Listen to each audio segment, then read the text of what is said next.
Hello, how you doing?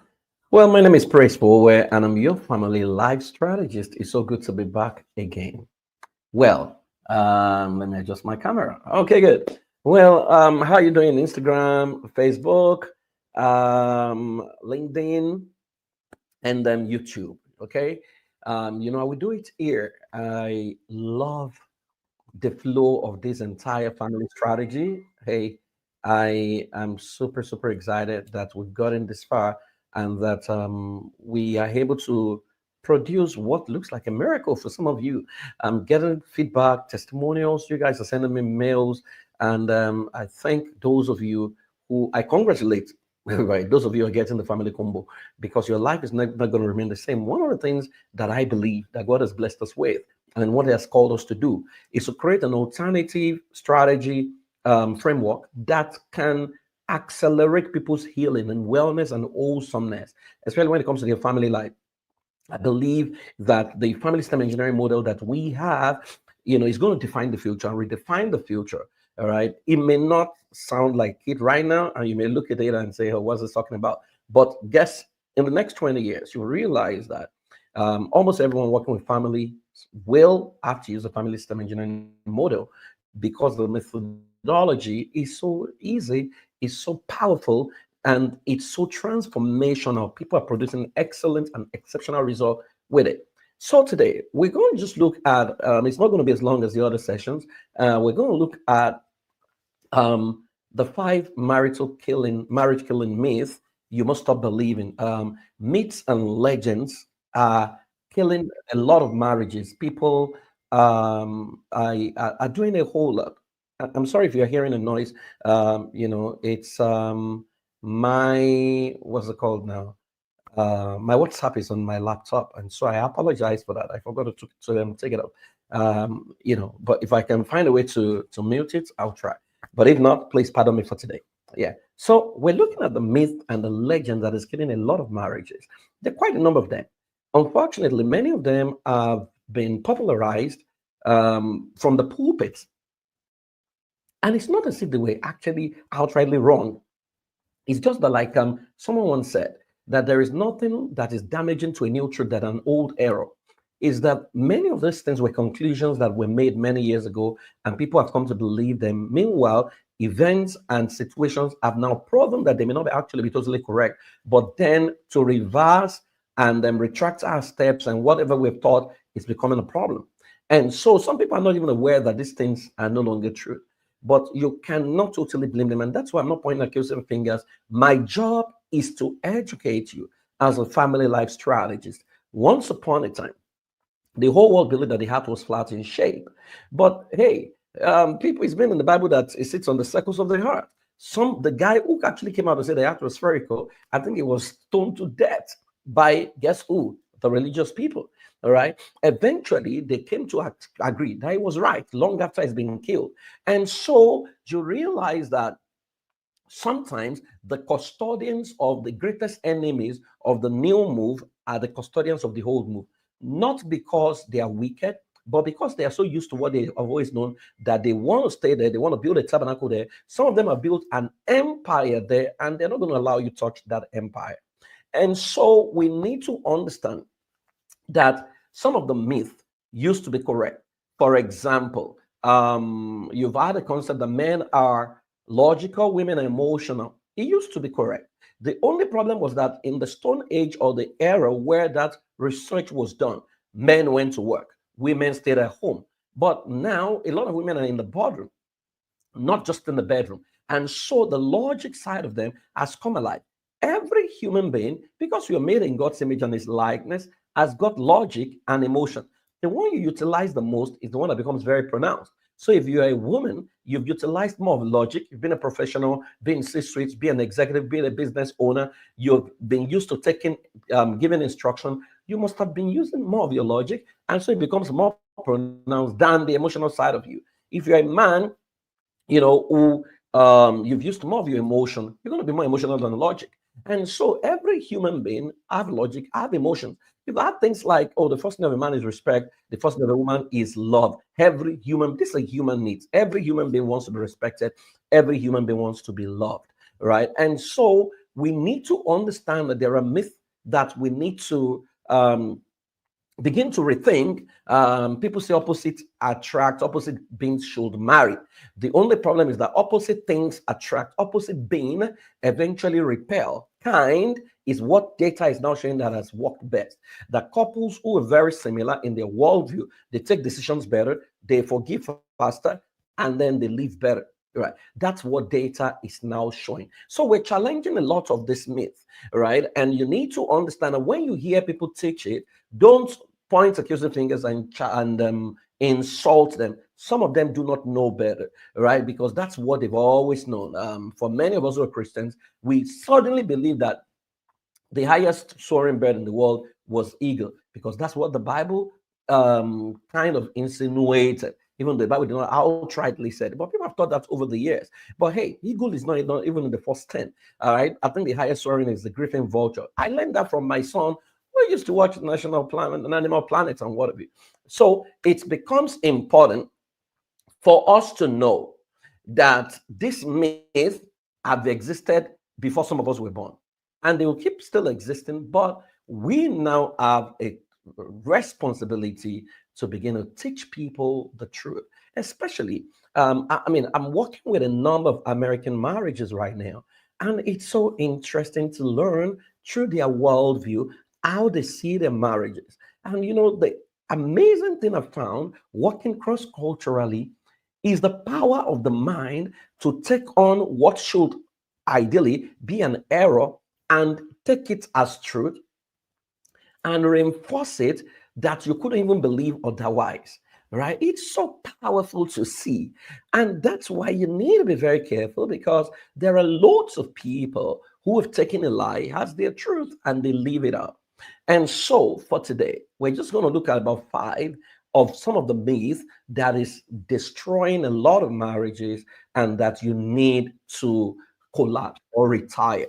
Number 1, love should be enough, right? And so you've had people say that all you need to make a marriage work is love. Absolutely. I believe it just depends on your definition of love. Because you see, for a concept to be properly understood, there must be mutual definition of love. What I've found with many people is that they have a divergent definitions of love. So if you ask, I mean, you can do it. Ask anybody close to you, what is love to them? You will hear different things. All right. As a matter of fact, I did a research many years ago, 50 ladies who wanted to marry. I was asking them, how would they know a guy that truly loves them? Everything they said were the regular things that anybody would have said. Any guy who wanted to sleep with them and use them and dump them and run away would fulfill many of the things they call love, right? Because a lot of us don't even know the qualities of love. So if you don't know what you're looking for, how do you know when you find it? Little wonder many people have been heartbroken because they don't even know what love is. Because the first love is the love you have for yourself. If you don't love yourself enough, you're going to bend your standard, bend your values, and throw yourself in the hand of someone who does not even value you or does not have capacity to handle you. So when people say love should be enough, well, what they mean is, oh, if we feel what we feel, meanwhile, love is more than a feeling. Love, from the purest version of it, is actually a decision that is built on a commitment to add value to someone else. No, it's actually a decision that's built on a commitment to add value first to self and then to someone else without expecting a thank you. So because if you don't love yourself, how do you love someone else? And so if you don't pay attention to your personal growth, how do you see the need to grow someone else? So a lot of us, what we manifest is pseudo love. So love is good, but everybody knows that what makes a marriage work is applied knowledge. God's people don't perish for lack of prayer. They don't perish for lack of love. They perish for lack of knowledge. That there are critical things that you need to know. For example, if you don't understand family governance system, no matter how much you love yourself, you will self-sabotage and you will implode. Why? Because you guys have two divergent visions. You mean well, but you're going to implode.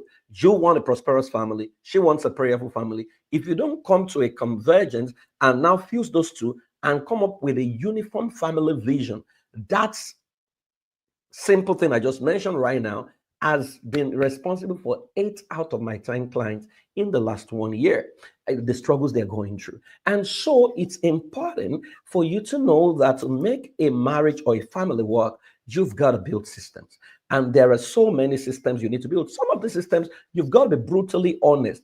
Part of love is saying no.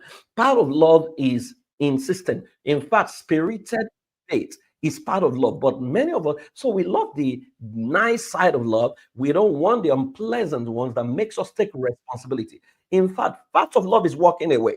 I love you enough to walk away from you, right? But we don't think that that is love. And that's why systems is very important, because systems are not emotional. If we have agreed this is what we've got to do, we better do it. And so love should be enough. It's a myth. Love is not enough. Do you have enough knowledge? Are you healed from your trauma? Because you love, but then you have trauma that is unprocessed, that is unhealed.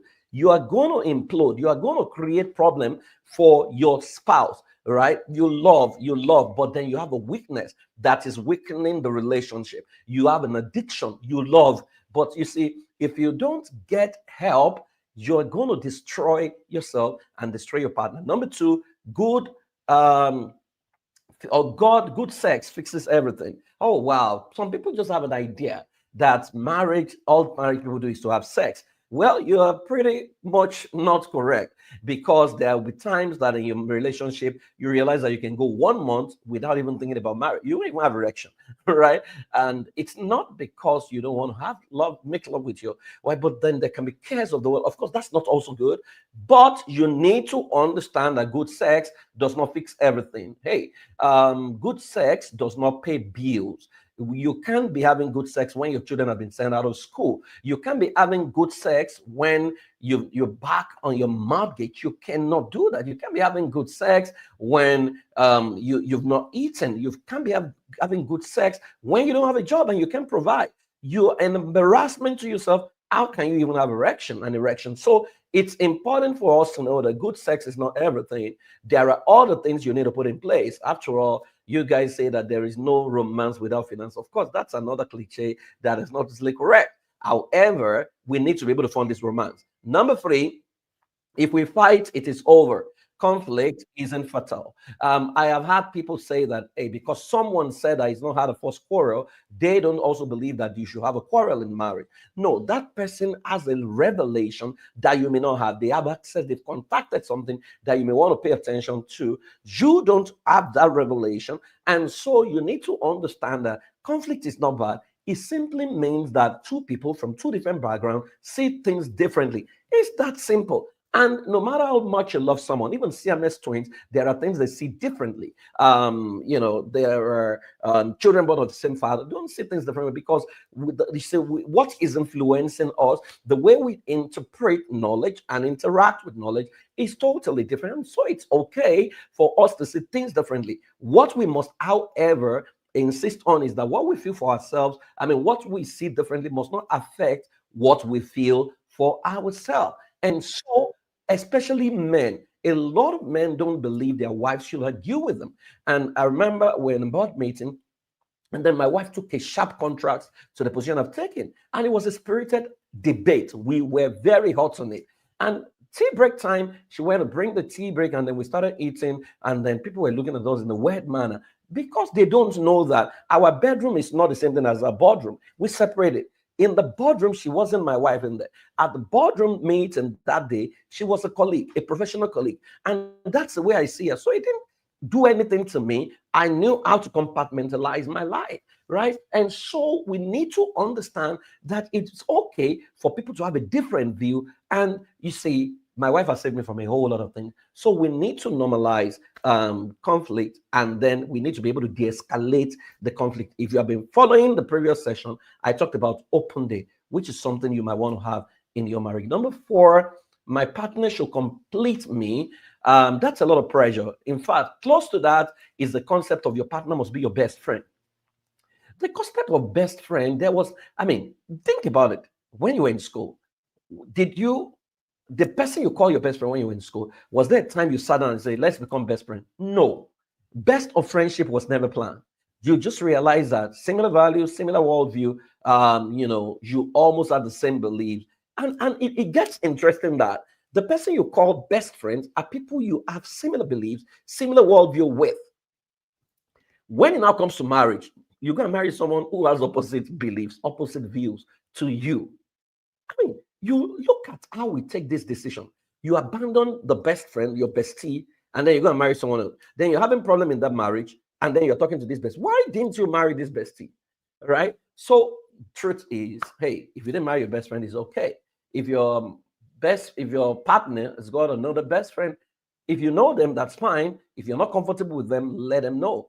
I trust my wife absolutely. So if she has a best friend that is not me, it's okay. It's fine by me. I don't have a problem with that. If you have a problem with that, best friendship, if you want to build it, it's fine. I think you guys trust and good relationship, closeness, friendship is enough, right? And because friends don't abandon themselves, friends don't lie to themselves, friends confide in themselves. And it shouldn't be a cliche because too many people say, oh, that I married my bestie. In 6 months, many of them are going to divorce. And it's not that they're going to divorce, they are fighting themselves dirty. You never find your friend dirty on social media, no matter what they have done.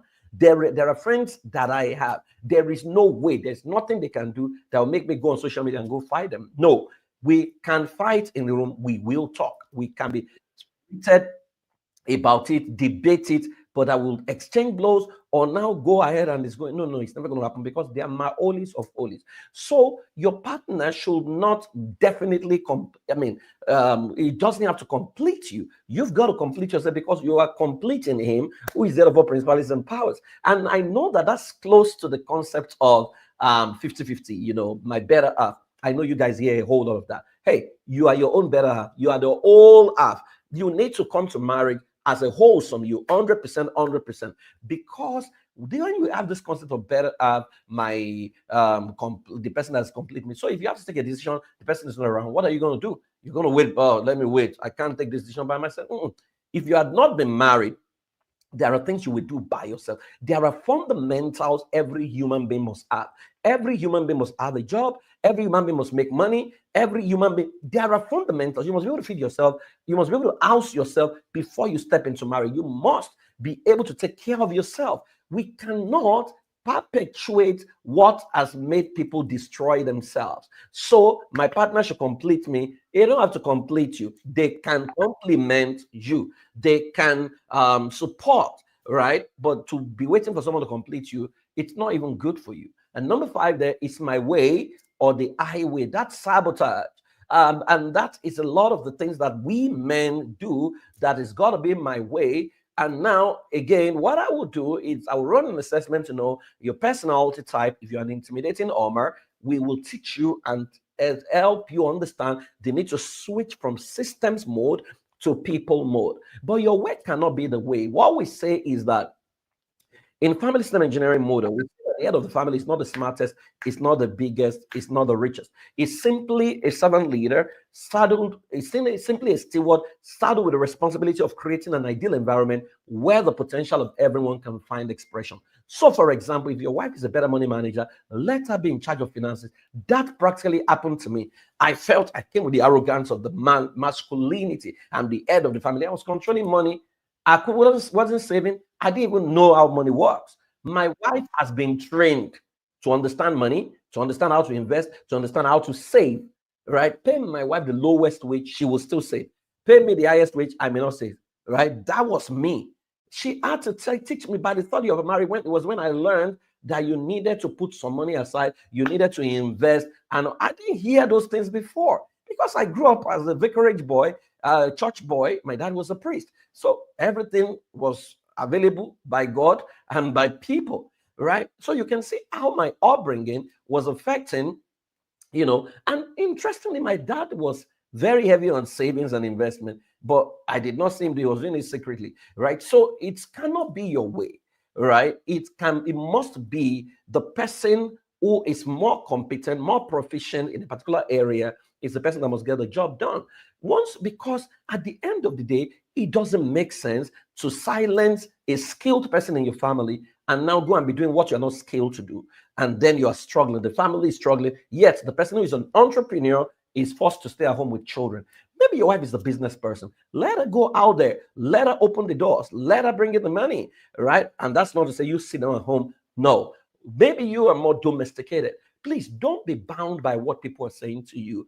Find out what works for you. And that's why every time we sit with clients, we look at what works for them using a bespoke knowledge. We don't generalize you based on what books have said. We look at you on case-by-case basis, and we create the best template that can work for you. You want to work with us and let us help you create the future, because the future we're going into is a future powered by systems. Everything I have said about family life has come to pass. Many things that I said maybe 18 years ago, people see it and say, you said this thing 18 years ago, we didn't wake up on time. Now I'm saying in the future, it's about systems intelligence. You need to normalize it right now. So you can go on my bio on Instagram. I am Praise Forward. And for my Calendly, and there's a 15 minutes free session there that you can book. I will sit with you, or any of the members of my team will sit with you in 15 minutes, and then we'll be able to tell you what you need to do. So that will work. Or if you want to work with me directly, you want me to help you build an intelligent family, hey, it's affordable. You can do the scan code, you can spread your payment, or what you want is a do-it-yourself kind of thing. We got you covered. The family combo is still available.